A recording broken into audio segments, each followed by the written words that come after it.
Good evening. I'm Enarida Lord and welcome to Churikua.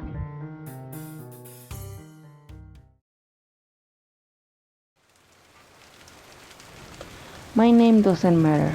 The only thing I have to share with you is the essential to understand what happened some time ago. I am from a small town in Zacatecas. I decided to look for a job as a maid, taking into account that I was very efficient, hardworking, and a fast learner. I started as a servant more, and at once I had learned the maid's trade, the family I worked for, when their daughter got married and trusted me, asked me to go to their home.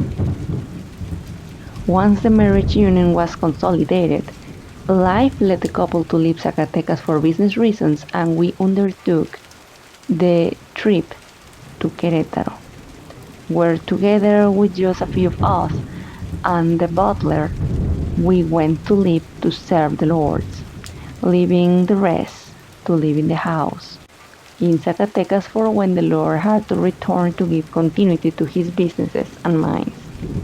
Once in Querétaro, it was usual for the lady to stay alone, since the Lord's comings and goings to Zacatecas and other nearby places for business keep his fortune and prosperity. But the lady lived only with our company, only going out to mass, and more than that, to whatever was necessary. As time went by, the lady sought refuge in someone else, since she seemed to be happy, and not because of the letter she received, but it was clear that the motive was different, as if she was having an affair with someone else.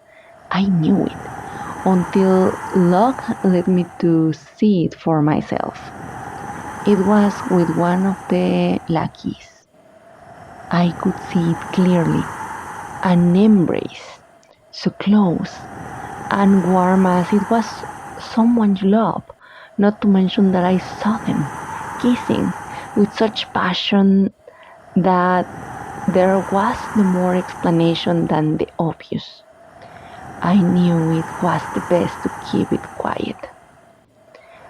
I knew it was the best to keep quiet, and I didn't tell anyone for fear of losing my job and any retaliation this might bring. I could tell, at least by the expression on the service, that I was the only one who seemed to know. The secret was torturing at me, and something that I simply talked to God, and I had no choice but to share it with the priest in the most intimate secret of confession, to somehow free myself from such a burden. When the Lord arrived, they had a good time for a few days and fought more and more until he started asking if the lady was having an affair, something she clearly denied, and without enough evidence, he only had his presentiment, shouting the truth that he could not corroborate. Until one night, the master left very late and without prior announcement, something a little unusual, but as a maid, that work corresponded to the lackeys, so I assumed they had a dispute and left in a hurry. The strange thing was that as time went by, neither the master nor his letters were arriving, something that made me even more surprised. Something that made me even more amused. For some days I had been seeing one of the lackeys, Eulalio, who was very close to the lady, looking fearful, not to mention that in those days every time we had a day off and went out to enjoy our day off, or to run an errand outside the house, the authorities and even the night watchman could ask us about what was happening with the Lord, to which, according to express instructions of the lady, we would only answer, "The gentleman has decided to spend some more time in Zacatecas and attend to his business outside the city." On more than one occasion, I even hear the lady said that the Lord had gone to Spain or Cuba, something that surprised us. But we decided not to discuss or criticize, just to take it for granted, despite the strangeness of such a request. Suddenly, out of the blue, at night I heard as if someone was digging in the yard.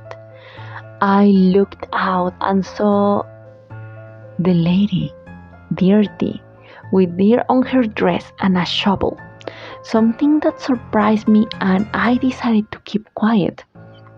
The strangest thing is that the next morning Eulalio was not longer there.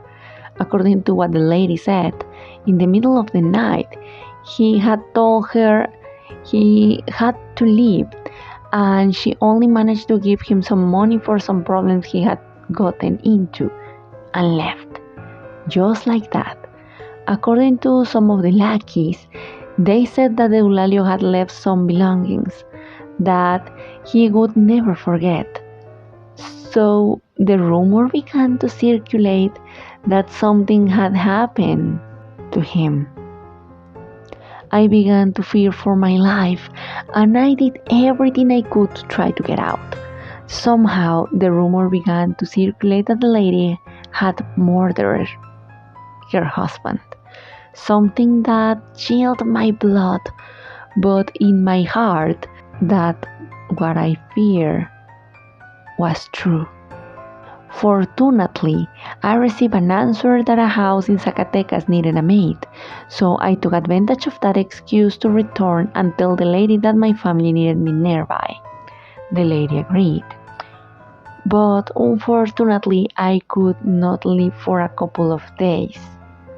So I decided to stay in an inn so as not to stay in the house, although I don't know if that was the best or the worst thing, since the next morning they found the lady lifeless in the plaza. Someone had murdered her. The authorities, according to what I learned, were making inquiries and believed that she had done something to her husband and Eulalio as well. Although their bodies were never found, she was blamed for her crime, and many said that her death was caused by someone who was avenging them for their deaths and disappearance, and others said that the deceased themselves were the ones who provoked her death. I was able to find peace of mind in Zacatecas after a few days.